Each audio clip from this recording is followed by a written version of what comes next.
this guy is taking me on a date, and he just casually mentioned he's like 6'7", 6'8", and I was like, Cassian 6'8", I'm getting a bat boy, like my time has come. And then I was like, let's see how tall that actually is.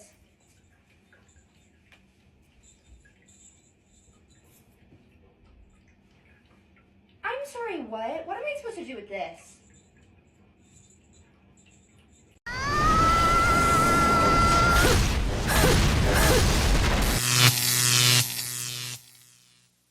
Welcome to The Wall. In today's video, we'll explore the broad spectrum of modern women. From the radical feminist with her anti-men agenda to the single woman insisting that women should raise their standards, even if it means hitting the wall. Plus, we'll take a look at a woman who, in an act of honesty, decides to remove the filters she uses in her videos to reveal her true face. Make sure to smash that like button and subscribe to the channel. We're aiming for 150,000 subscribers before the end of the year. A big thank you to everyone who supports the project with super chats and shares their experiences in the comments. That's what helps this community grow. Turn on notifications so you don't miss a single video. Let's get started. Things to say to men when they're deeply out of pocket, aside from, shut the fuck up. Do people usually receive that kind of comment well, or are you just experimenting today? Ask them if they have female siblings. Regardless of the answer, how do you feel that's affected you later in life? Sounds a bit convoluted. Once the subject of them being an asshole has passed, bring up a story where another man has treated you very similarly. Watch them step up to the plate to defend your honor. Yeah, I hate when men treat me like that, when they do this XYZ thing that they just did. If you're feeling frisky, why did you feel comfortable treating me like that then? A simple, are you okay? You seem a bit off today. Did something happen? Whether or not they want to accept it, a lot of men that are rude to women just because they're women want a negative reaction so they can further be mad at women for being dramatic and angry all the time. A bit of mercy will disarm them and maybe even make them ask themselves, am I okay? Why am I doing this? Were you trying to be productive just then? I couldn't tell what your end goal was. Did your mom pay attention to you when you were younger, or were you left alone a lot? What were you hoping to compensate for with that statement? You must break your mother's heart. And if all of that fails, of course, there's old reliable, shut the fuck up. Cocaine's a hell of a drug. When I see this type of woman, I understand more and more each day why Jesus taught us to say, deliver us from evil. This is the kind of radical feminist, now called woke, who no matter what a man does, will always find something to complain about. The irony is that they often end up dating equally woke men in an endless cycle of drama. A grounded man avoids these women. Sure, they might have something in intimacy that makes them appealing for a night, but beyond that, it's better to keep your distance. Remember, if you see a pig nose ring and brightly colored hair, it's a giant red flag. Brother, ignore the bad, do good, and keep moving forward. Don't let someone like that cross your path. So I've seen this trend going around where people take the filters off to show their real face. I always use a filter on my videos because I don't like my skin, I don't like my eyelashes. Even when I've got false eyelashes on, I still don't feel like I really like my face. So I thought I'd do this video, take the filters off. I don't have any false lashes on. I've got mascara on, but my lashes, not very good. I don't have any makeup on. My hair's a bit of a mess. So I thought I'd take it off. Not that I really want to. So yeah. So this is me with no filters on. I really don't like my skin or my lashes, but this is me. I've got 2 daughters, so I want to try and get better with liking how I look. I'm not saying I'm not going to use filters again, but I will try to do more videos, no filters, just me. Be a big step, but see how I get on. So for everyone else watching, it's your turn to do the no filter trend. Oh, hell no! Honestly, put it on again. I like this kind of initiative because it's pure gold. This way, the simps who idealize these women with filters start to wake up. Most of these girls on social media always use a filter, which is why when men see them in person, they're shocked to find they look nothing like their photos. Many of them don't even want their fans to take pictures of them on the street because they're afraid their real face will be revealed.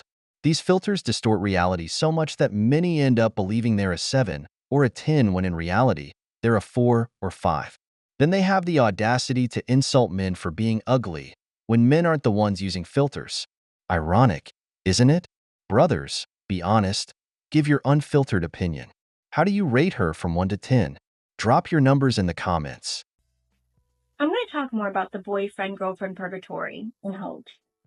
Something that I know you've seen also on TikTok or Instagram or any social media is when you see these men who are doing these grandiose gestures to ask these women to be their girlfriend after date 3, after date 4 of fake love bombing, okay? And they have these bouquets and they put the petals on the floor and it leads to the mattress, in the hotel, and you see the girl just beaming with joy and there's cameras and this and that. You want to hear the hot take? This just tells me exactly what I've been saying. The boyfriend-girlfriend hoax is only for sexual exclusivity. Anytime I see a man who's doing something romantic and it has something to do with a hotel mattress or mattress, anything with a mattress, okay, while he's asking her to be the girlfriend or let's go on a trip, and then you see all the celebrations around the mattress, it's literally what I'm saying. It's not a compliment. When you're dating for a ring, you really start to see things very differently. And I would have friends who would just brag about, look what he did for me. And I'm looking at the roses on the bed. I'm looking at the box of lingerie that he bought her. I'm like, yeah, honey, you're going to have to perform for that girlfriend status that you want so bad. Yeah, girl, perform. Sorry.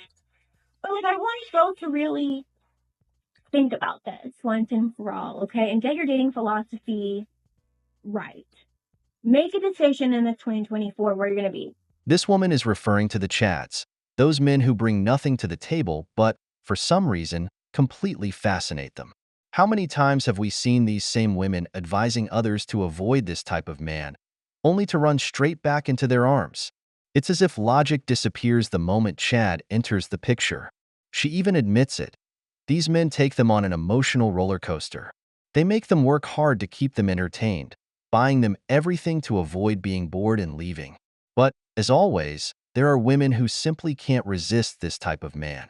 A New Year's resolution list isn't going to change that. Let's move on. Are you going to be roster dating? Or are you going to be the boyfriend-girlfriend situationship, proving yourself sexually and paying for it with your body? I want to know what you're about to do. That actually is between you and God, okay? But you cannot be wavering. Make a decision. I don't just say this stuff to say it. Okay, I say it because I've been through it. I didn't know at one point I was also wavering and I was kind of like, I don't know, can I have a boyfriend? But also roster date a little bit later, or I want to kind of give him a chance a little bit, but I kind of want to see what's here. No. Months were wasted. And guess what? Energy was obsessive over one man. Doesn't make sense. Okay? About, is he going to propose? Is he going to do this? Is he going to do that? Is he? One man's versus over here. When you roster date, you actually see how far men are willing to go to compete for you. It's real competition. This is real life bachelorette stuff right here. Okay? I mean, when I think about the comparison of how far men have gone to have the girlfriend, when they know all it takes is some bouquets, some spoiling, maybe throw some money here, and he has access to all of her goods, it's not a difficult formula. Over here, he has to do more. He has to drive 3 hours to see you. He has to be doing all kinds of sacrifice. Maybe he needs to be buying you furniture for your new apartment. Girl, I don't know. But he had to be doing things he never thought he would do for your affection. Maybe he was a womanizer. Maybe he's used to having sex after, seeing someone for 2 or 3 months in the girlfriend stage. But now he's out here waiting for you. He's doing things he never thought he'd do. While you are dating, you're seeing what's out there and you're not stopping. Make a decision, my girls. Now, the million-dollar question. Where's the man who supposedly gave her that advice? Because I'm sure this woman is lonelier than the sun at noon. These smoke sellers always throw out speeches pulled straight from their imagination, completely disconnected from reality. Playing hard to get doesn't work. Women who put up too many barriers end up alone because they set the bar so high that no man can reach it. I'm not saying they should give quick access to their bed, but they should lower their standards and stop complicating their lives. Going out with an average guy, accepting coffee dates, and simply getting to know someone without competing with other women for who has the best date would be a big change. But no, they'll always complain about women who do give men access, while they themselves remain single, watching others build a life. And of course, those who demand too much always end up hitting the wall. And as we all know, the wall doesn't forgive. I was recently tagged in a video talking about how there will never be a lesbian version of Drew and how Drew has been able to amass millions of followers, specifically straight women. I'm sure that there are queer women that follow her too, but I think that straight women are attracted to Drew's content because women feel the weight of men in society. They want to talk shit on men, they want to criticize men, but they also look to Drew as someone who has been able to get a partner and attract a partner that actually brings value to her life. And I think that women are instilled to believe that they also have that hope. Lesbians, on the other hand, have decentered men completely and see men for what they really are because we are not attracted to them, because we do not center them in our life. We do not seek their validation at all at the end of the day. I would agree that straight women may have a harder time relating to a lesbian for that reason, but I might be biased in this perspective, but I look to other queer women to kind of discuss the discourse that is happening in culture, specifically heteronormative culture, because they are not attached to a desired outcome with men. I would argue we need to amplify queer women's voices because of that reason specifically, because it does not carry the hope of finding a romantic partner. Stop it. Get some help. So, who sat next to you? I'm guessing another woman with the same rhetoric as you. Brothers, if there's anyone with a clear agenda to spread hatred toward men, it's radical lesbians. We see this in countless videos flooding social media. Almost always, the women who criticize men the most belong to this group. Feminist marches are full of them because they find the perfect environment there to attract young, impressionable girls. They use rhetoric filled with hatred toward men, trying to radicalize these young women and, in many cases, emotionally manipulate them to bring them over to their side. They talk about empowerment but use it as a tool for their own interests. What's worse is how this worsens when married women, frustrated in their marriages, become easy targets for these movements. These women are pulled away from their families while being radicalized. Why so much hatred? Because these women attack anything that contradicts their narrative, especially those who have a healthy home with a stable man. That's the real enemy of their propaganda. Brothers, these are dark times to be a man. We've reached the end of the video, but before we go, here are some questions for you. What do you think about women using filters? What are your thoughts on the feminist from the first video? If you enjoyed the video, I invite you to subscribe. Check out 2 great videos on modern women and their dating struggles, and don't forget to leave a comment. Make sure you don't miss our next episode on The Wall.